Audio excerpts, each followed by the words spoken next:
투자자 입장에서 빠르고 정확한 시황을 전달드릴 최경진의 퀵시황입니다. 8월의 첫 시작, 상승 마감에서 기분은 좋은 것 같습니다. 어떠셨나요? 네, 오늘은 하와이 같은 열대 휴양지가 그냥 하루 종일 생각나는 하루였습니다. 오늘도 바로 질문 드리겠습니다. 우리 시장은 오르긴 했는데 아시아 시장 전체를 놓고 보면 제일 부진한 것 같습니다. 시장이 부진한 요인은 어디에 있을까요? 네, 일단 뭐 전체적으로 투자자들이 전부 다 거래가 다 부진했던 것 같고, 고점에 올라오고 나서 오후에 중국 시장이 상승폭이 커지는데 거기다 대고 개인들이 또 선물을 매도를 했어요. 네. 뭐 그런 것도 있고 해서 전체적으로 다 부진하다. 오늘 거래량이 5억 5천만 주인데 지금 10억 주 밑으로 떨어진 지가 10일째 되는 날입니다. 올해 들어가지고 10억 주 밑으로 떨어진 게 몇 번 되지 않는데 지난 5월 달에 급락하고 나서 그때 한 7일 정도 10억 주 밑에 있다가 올라갔거든요. 근데 지금은 10일째 그리고 5억 5천만 주면 올해 들어서 최저 거래량이다. 네. 거래가 많이 없으니까 당연히 뭐 부진할 수밖에 없는 거고 여러 가지 이유를 댈 수 있겠지만 뭐 일단 가장 큰 요인은 투자 주체들이 다 부정적이다. 네, 이렇게 보면 될 것 같습니다. 일단 뭐 지난주에 그 유럽 같은 경우 6월에 경제 성장률이 나왔는데 13.7%가 나왔어요. 전망치가 13.2%인데 네, 높게 나왔습니다. 의외로 유럽이 지금 지표가 조금 좋게 나왔고 그리고 미국 같은 경우는 그 6월 개인 소득 같은 경우는 마이너스 0.3을 전망했는데 0.1로 좀 높게 나왔고 그리고 개인 소비 같은 경우도 전망이 0.7이었는데 1%로 이렇게 좀 높게 나왔어요. 그리고 시카고 제조업 지표 같은 경우도 64.6이 전망치였는데 73.4가 나왔습니다. 이게 그 구매 관리자 지수가 73을 본 적이 저는 거의 없었던 것 같은데, 네, 어마어마한 숫자죠. 그리고 미시간대 소비자 신뢰 지수 같은 경우도 전망이 80.8이었는데 81.2가 나왔어요. 물론 이게 83 정도에서 떨어진 건데 전망치는 그보다 더 안 좋을 거라고 생각했는데 그보다 조금 낫다 이렇게 보면 될 것 같고 그리고 미국 6월에 그 근원 소비자 지출 물가 지수하고 그리고 그냥 그 개인 소비 지출 가격 지수 이런 거 나왔는데 이게 뭐 3.5% 4% 예. 연준이 좀 주시를 하는 그런 가격 지표인데 4%가 나왔다고 해서 뭐 이렇게 좀 얘기를 하곤 했는데 뭐 미국 시장이 그 아마존이 7% 넘게 급락을 했는데도 불구하고 시장이 그렇게 많이 빠지진 않았어요. 그래서 뭐 지표들도 뭐 그렇게 썩 나쁜 것 같지는 않고 분위기도 뭐 미국 시장도 마찬가지로 분위기가 약간 뭐 휴가 시즌 뭐 그 정도 아니면은 지금 코로나가 확산되고 있으니까 그거에 관련돼 가지고 약간 영향을 받을 수 있겠죠. 근데 그 호흡기 관련 질병센터 소장은 그런 얘기를 했죠. 네. 작년과 같은 봉쇄는 없다. 왜냐하면 지금 그 백신을 맞은 사람이 있기 때문에 그만큼 작년과 같은 그런 봉쇄는 할 필요가 없다. 이렇게 보는 겁니다. 그러면 이제 그런 거는 영향이 없다고 생각할 수 있는데, 하여튼 뭐 우리 시장 같은 경우는 오늘 중국 시장에 맞춰가지고 10시 반 또 되니까 또 매도가 쭉 나왔죠. 네. 외국인이 선물 매수하다가 그걸 다시 또 한 5천억, 6천억 정도 매수를 하다가 3천억을 줄였어요. 줄였다가 10시 반 넘어서 이제 중국이 이렇게 상승을 조금씩 해가니까 그때부터 이렇게 11시 조금 넘어서 매수가 들어온 것 같은데요. 중국 시장은 11시 10분 정도에 매수가 시작된 것 같고, 우리나라 시장 같은 경우는 11시 한 20분, 30분 정도 돼가지고 오르기 시작한 것 같습니다. 그렇게 올랐다가 중국이 12시 반에 점심시간 들어가고 나서도 홍콩 시장이 많이 빠지지 않고 상승이 그게 유지가 되고 있으니까 우리나라 시장도 한 1시 반 정도에 고점을 도달을 했어요. 근데 그때부터 시장이 오르지를 못했습니다. 오르지를 못하고 있다가 2시 넘어서 개인 쪽에서 선물 매도가 살짝 나와가지고 이렇게 흔들리는, 왜 매도를 하는지 뉴스가 없었거든요. 네. 하여튼 뭐 그런 전체적으로 시장의 흐름이 부진하다. 네. 그래서 우리나라 시장만 1%대 상승을 못한 것 같습니다. 중국 시장의 반등은 오늘 시원하게 나온 것 같습니다. 중국의 반등을 어디까지 신뢰할 수 있을까요? 네, 중국이 오늘 반등이 좀 강하게 나왔습니다. 홍콩도 그렇고, 홍콩 쪽은 그렇게 강하지 않았네요. 한 1% 정도였으니까. 상해 쪽이 좀 강하게 나왔던 것 같고, 거의 뭐 2% 가까이 육박할 정도로 갑자기 올랐어요. 갑자기 올랐는데, 지난주 금요일 날 중국의 빅테크 25개 기업을 다 불러가지고, 잘못된 걸 알아서 조정하라고 얘기를 했어요. 네, 뭐, 뉴스에는 뭐 자비판 뭐 이런 얘기를 했는데, 요즘에 그 빅테크 기업들의 오너들이 기부를 많이 하고 있습니다. 뭐 그런 것도 같이 봐야 될 것 같은데, 하여튼 뭐, 그게 일단 나쁜 뉴스죠. 네, 불러가지고. 정부가 막 오너들을 이렇게 막 불러가지고 막 이렇게 시정하라고 이렇게 요구하는 것 자체가, 좀 안 맞죠. 네. 하여튼 뭐 그런 뉴스가 있었고, 그리고 금요일날 7월달 제조업 지표가 발표가 있었는데 50.8을 전망했는데 50.4가 나왔어요. 그게 안 좋았었는데 오늘 차이신 제조업 지표가 장중에 나왔는데 그것도 51을 전망했는데 50.3이 나왔습니다. 국가통계국에서 발표하는 제조업 지표도 낮게 나오고 차이신 중소기업 민간 그쪽도 낮게 나왔어요. 네. 그래서 일단 오늘 아침에 중국 시장이 빠졌는데 갑자기 턴을 했다라는 거죠. 뭐 오를 만한 그런 뉴스가 찾아보니까 별로 없는데, 네. 하여튼 뭐 그것 때문에 뭐 좀 안 좋았었는데 갑자기 반전이 있었다. 미국 쪽에서는 중국 기업들, 미국 시장에 상장하는 중국 기업들 IPO에 대해서 등록을 중단한다고 얘기를 했었거든요. 네.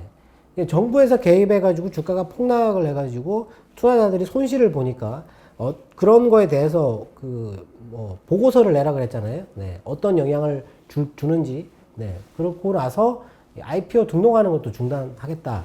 네. 증권거래위원회에서 그렇게 얘기를 했었고, 오늘 우리나라는 뭐 제조업 지표가 53.9를 전망을 했는데 53이 나왔어요. 네. 그렇게 많이 떨어지진 않았는데, 지난주에 그런 얘기가 있었습니다. 우리나라 7월달 수출이 554억 달러. 네. 어마어마한 숫자가 나왔는데, 매달 우리나라 수출액이 이렇게 계속 늘어가는 숫자가 나왔거든요. 네. 그런데도 불구하고 우리나라 시장을 안 좋게 보는 거죠. 네. 누가? 국내 투자자들이. 네. 언제 좋게 보는 겁니까 도대체? 네. 하여튼 뭐 그런데 중국 시장이 지금 갑자기 오를 만한 이슈가 없다고 생각이 되는데, 일단 올랐다. 신뢰하기가 좀 어렵지 않을까 싶은데, 얼마까지 올라갈 수 있을까를 생각해 봐야 되겠죠. 근데 제가 볼 때 최근에 중국에서 부동산을 규제한다는 얘기가 많아요.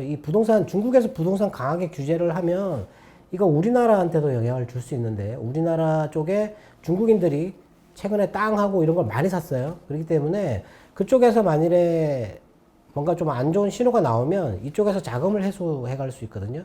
그럼 우리나라 쪽에서도 영향을 받을 수 있어요. 그게 좀 안 좋은 거죠. 이게 지금 분리해서 생각할 수가 없는데, 그런 게 안 좋긴 한데, 뭐, 그렇다고 하더라도 지금 중국 시장이 갑자기 올랐으니까 어느 정도까지는 반등하지 않을까. 보통 이게 급락했다가 오르게 되면 뭐 이평선 이렇게 있으니까 이평선 쪽에 접근을 하게 되면 거기서 머리를 맞고 떨어지지 않을까. 하락 추세라면. 네. 그렇게 생각할 수 있으니까 일단 뭐 이평선 있는 데까지는 올라간다. 이렇게 볼 수 있겠죠. 근데 지난주 후반하고 오늘 중국 시장의 반등, 홍콩이나 뭐 이런 거 반등 차트만 본다 그러면 급락해서 바닥을 만들고 이렇게 상승하는 흐름이 상당히 좋게 보이거든요. 네. 일단 중국의 규제라든지 뭐 제조업 지표가 안 좋게 나왔으니까 혹시라도 또 부양 기대감 이런 게 있을 수도 있거든요. 네. 그래서 부양에 대한 기대감 아니면 부양책이 실제 나오는지 뭐 이런 걸 좀 봐야 되겠지만 일단 중국 시장은 조금 경계감을 가지고 볼 필요가 있다라고 보여집니다. 네. 오늘 시장에서 특징적으로 유의하거나 주목해야 할 점이 있을까요? 오늘은 뭐 그런 것도 없고요. 네. 오늘 외국인이 매수한 업종이 제약이죠. 제약하고 화학인데, 화학도 제약과 관련된 화학회사 하나 매수를 많이 했어요. 네, 제약회사인데 SK 바이오사이언스라는 회사를 집중 매수를 하면서 제약 쪽에 많이 잡혔고, 그리고 다른 제약회사들 몇 개도 계속 매수를 했어요. 외국인들이 제약을 매수를 하면 그거는 거의 단타입니다. 단타. 실적도 필요 없고 그냥 단타예요. 그러니까 이게 매수해가지고 며칠 안 갑니다. 바로 매도가 나오게 돼 있어요. 그렇기 때문에 조금 주의할 필요가 있는데, SK 바이오사이언스 같은 경우는 조금 다르게 볼 필요가 있습니다. 이 종목은 백신을 만드는 국내 유일한 기업이죠. 예.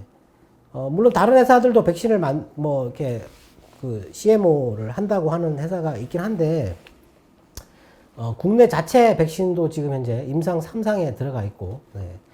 그리고 실적을 보면 실적이 나왔는데, 2분기 실적이 나왔는데, 매출이 2,500억에 한 1,200억 정도? 예, 이렇게 나왔어요. 상당히 높은, 그러니까 영업이익률이 거의 47% 정도. 근데 삼성 바이오로직스랑 비교를 해봤을 때, 삼성 바이오로직스의 영업이익 같은 경우는 한 27% 정도? 그 정도 되는데, 요거하고 비교를 하면 한 2배 정도 된다는 거죠. 근데 이게 삼성 바이오로직스가 지금 현재 시가총액이 60조거든요. 60조. 근데 이게 15조예요. 예. 15조인데 화이자하고 모더나가 백신 가격을 인상을 한다고 했습니다. 근데 계속 그런 얘기가 나오고 있어요. 영국에서도 그 코로나는 사라지지 않는다. 백신 접종을 수년간 해야 될 수도 있고. 그리고 부스트샷이라고 해서 지금 추가로 접종을 또 하려고 하잖아요. 네. 백신을 도대체 얼마나 언제까지 맞아야 될지 알 수가 없는 그런 상황인데, 그렇다면 이 백신을 만드는 회사에 대한 평가를 다르게 했었어야 되는 거거든요. 예. 상장할 때부터 다르게 했었어야 되는데, 이제 와가지고 그런 얘기를 하고 있습니다. 실적을 보고 삼성 바이오로직스랑 비교를 하는 건지.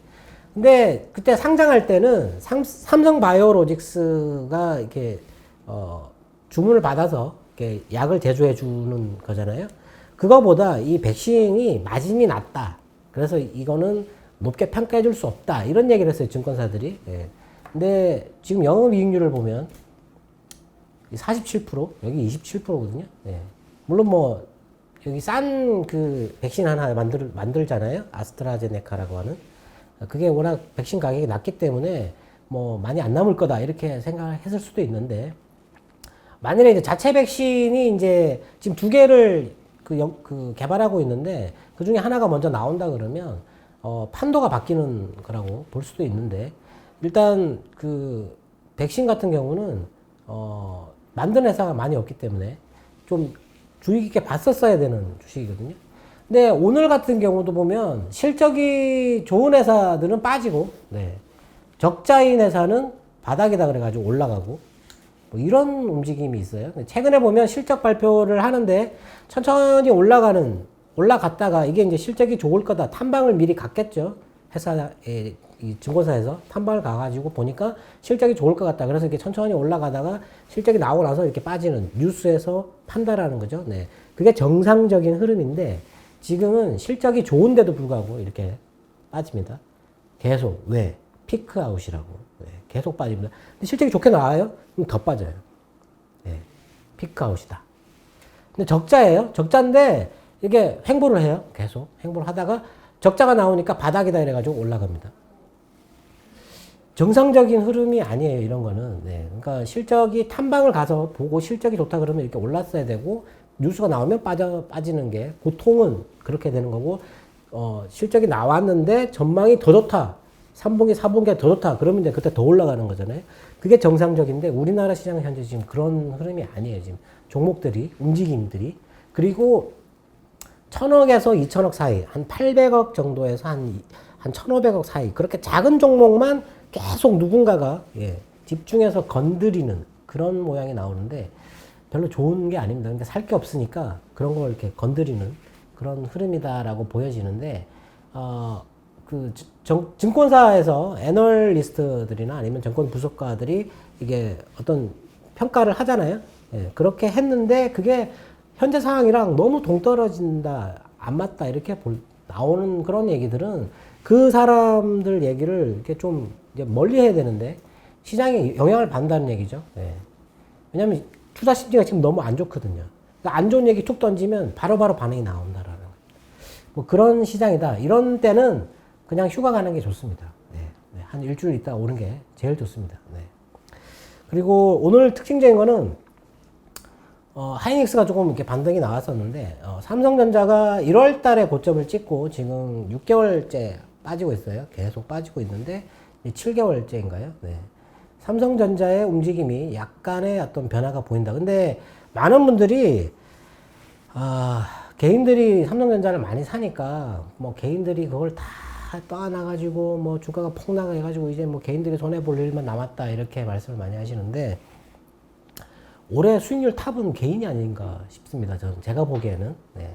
개인이고 꼴찌는 기관인 것 같고 외국인들은 워낙 주식을 많이 가지고 있었기 때문에 뭐 그거 갖고 있는 거에 대한 평가도 있을 것 같고 그리고 이게 시장이 등락을 할 때 매매를 엄청나게 많이 하거든요. 외국인들은 네. 아무 의미 없는 똑같은 가격에 팔고 똑같은 가격에 사고 뭐 이런 매매를 하거든요. 네. 그거 매매 수수료 먹으려고 하는 건데 뭐 그런 거 하더라도 외국인들은 수익이 조금 낮다. 네. 그렇게 보여지는데 뭐 그렇게 부정적으로 지금 개인들이 다 따놔가지고 주가가 폭락할 것이다. 근데 그게 근거가 도대체 뭔지 그냥 비싸다. 네. 너무 많이 올랐다. 우리나라의 지금 시가총액은 설명할 수 없다.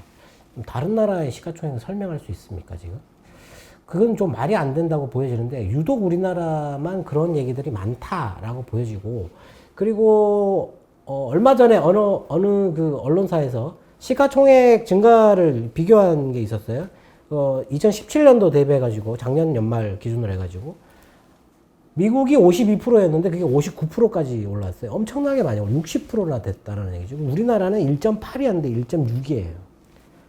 주가가 그때보다 더 많이 올랐어요. 그때 2260포인트가 고점이었거든요. 근데 지금 2300을 넘었잖아요. 더 많이 올랐는데도 불구하고 시가총액이 떨어졌어요. 네. 그러면 좀 생각을 바꿀 필요가 있습니다. 그리고 계속 경제 지표가 좋잖아요. 수출도 좋고. 우리나라는 유독 코로나의 영향을 받습니다. 왜냐하면 우리나라는 봉쇄를 한 적이 없기 때문에 예. 지금 4단계로 넘어가느냐 안 넘어가느냐 이게 영향을 주는 것 같아요. 중국도 마찬가지고 지금 10개 성으로 확산되고 있다고 하는데 중국도 봉쇄를 주로 하기 때문에 코로나 영향권에 부정적인 영향을 받는 나라가 중국하고 우리나라거든요. 예. 지금 현재 휴가 시즌인데다가 그리고 코로나가 이렇게 사그라들지 않아가지고 규제가 더 강화되는 거 아니냐. 그게 우리나라 시장에 조금 나쁜 영향을 주고 있다. 네, 이렇게 보면 될 것 같고, 뭐 오래 갈 것 같지는 아닌 것 같고요.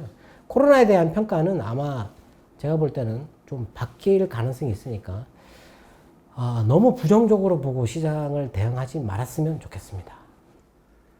오늘도 투자자분들의 궁금증이 해소되었길 바라겠습니다.